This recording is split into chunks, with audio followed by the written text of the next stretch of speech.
Tuhan bersamamu.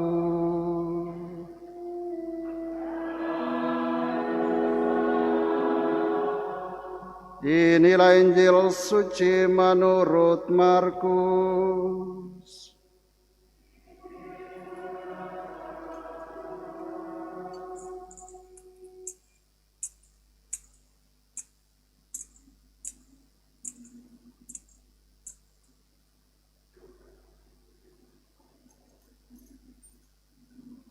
Sekali peristiwa, Yesus memanggil ke-12 murid dan mengutus mereka berdua-dua. Ia memberi mereka kuasa atas roh-roh jahat dan berpesan kepada mereka supaya jangan membawa apa-apa dalam perjalanan kecuali tongkat. Roti pun tidak boleh dibawa. Demikian pula bekal dan uang dalam ikat pinggang. Mereka boleh memakai alas kaki, tetapi tidak boleh memakai dua baju. Kata Yesus selanjutnya kepada murid-murid itu, "Kalau di suatu tempat kamu sudah diterima dalam suatu rumah, tinggallah di situ sampai kamu berangkat dari tempat itu. Kalau ada suatu tempat yang tidak mau menerima kamu, dan kalau mereka tidak mau mendengarkan kamu, keluarlah dari situ dan kebaskanlah debu yang di kakimu sebagai peringatan bagi mereka." Lalu pergilah mereka memberitakan bahwa orang harus bertobat. Mereka mengusir banyak setan dan mengoles banyak orang sakit dengan minyak dan menyembuhkan mereka. Berbahagialah orang yang mendengarkan sabda Tuhan dan tekun melaksanakannya.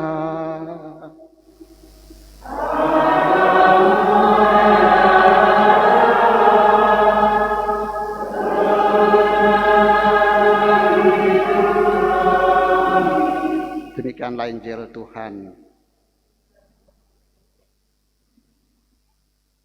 Sabda Tuhan tidak pernah bisa akan dipadamkan.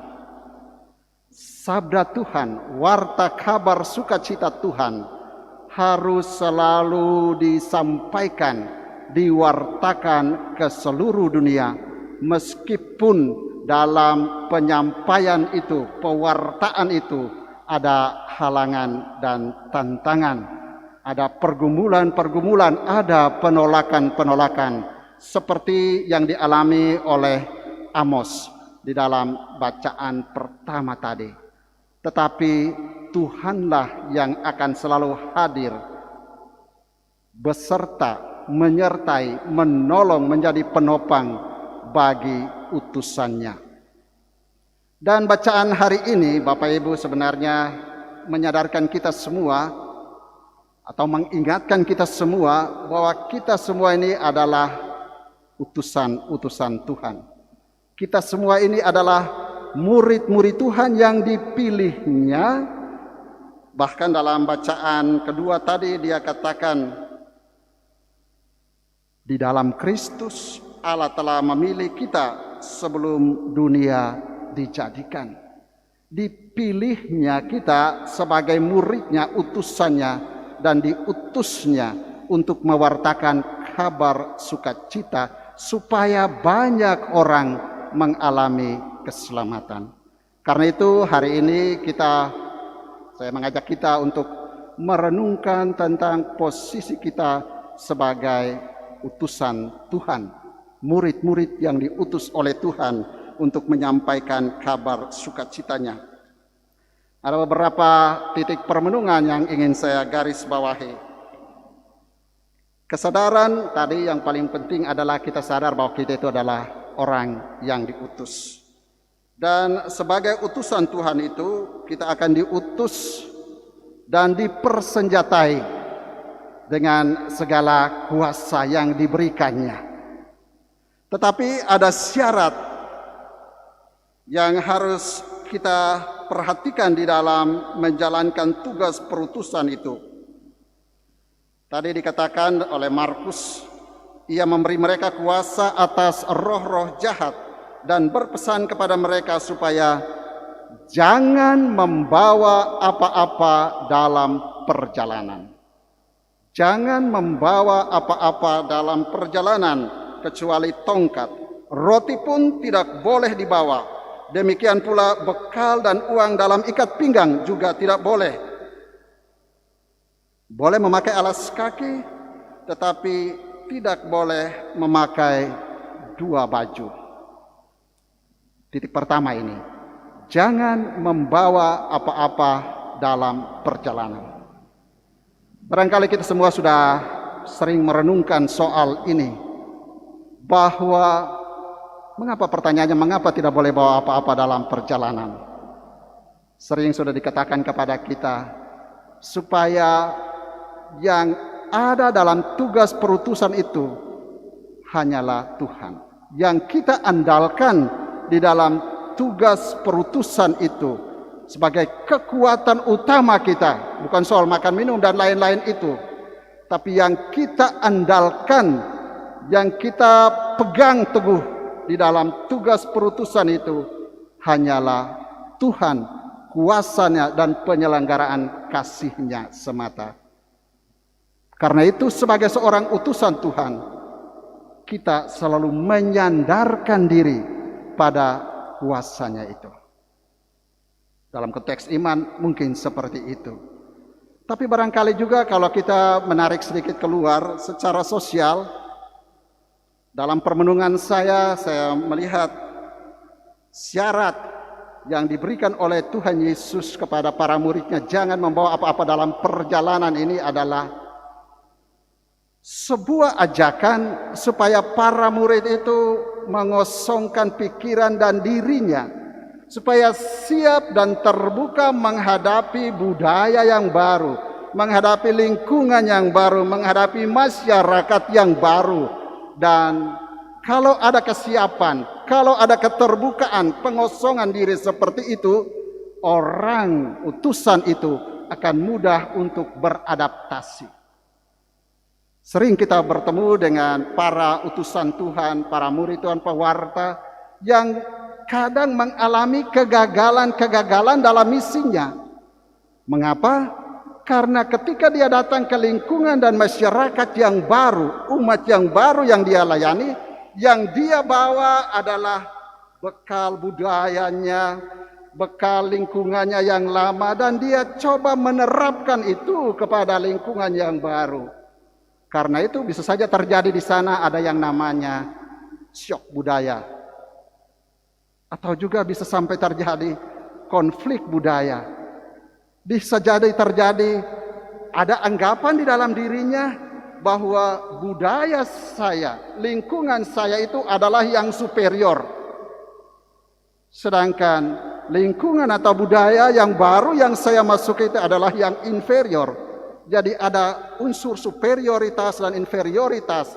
Kalau begitu yang terjadi, sering terjadi konflik, maka misi pun gagal. Jadi ajakan ini menurut saya, Yesus bilang jangan membawa apa-apa dalam perjalanan ini. Pertama-tama memang kita menggantungkan segalanya kepada kuasa Tuhan. Dengan kata lain Yesus bilang, hiduplah miskin di hadapan Allah, menggantungkan segalanya pada penyelenggaraan ilahinya. Tetapi di sisi yang lain sebenarnya sebuah ajakan untuk mengosongkan diri, siap terbuka untuk menghadapi dunia yang akan dihadapi. Dan kalau begitu orang akan gampang beradaptasi, orang bisa gampang bergaul, orang bisa gampang juga untuk mewartakan kabar sukacita. Yang juga menarik perhatian saya adalah hal-hal lain itu seolah-olah dilarang oleh Yesus. Jangan bawa ini, jangan bawa itu.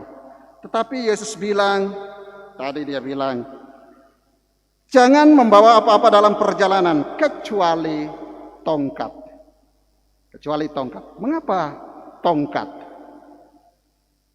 Tongkat itu secara dalam kamus ya, kalau kita baca-baca itu adalah sepotong kayu atau sebatang kayu yang panjang atau bambu atau rotan atau apa saja yang dipakai sebagai alat bantu dalam perjalanan untuk juga orang-orang tua atau juga untuk orang-orang buta sebagai penyangga, penyokong, tapi juga penuntun arah dalam. Kalau orang buta biasa kalau kita saksikan di jalan-jalan itu mereka pakai tongkat untuk menuntun arah jalan menuju ke suatu tempat dan mereka tidak bisa sesat di situ karena ada.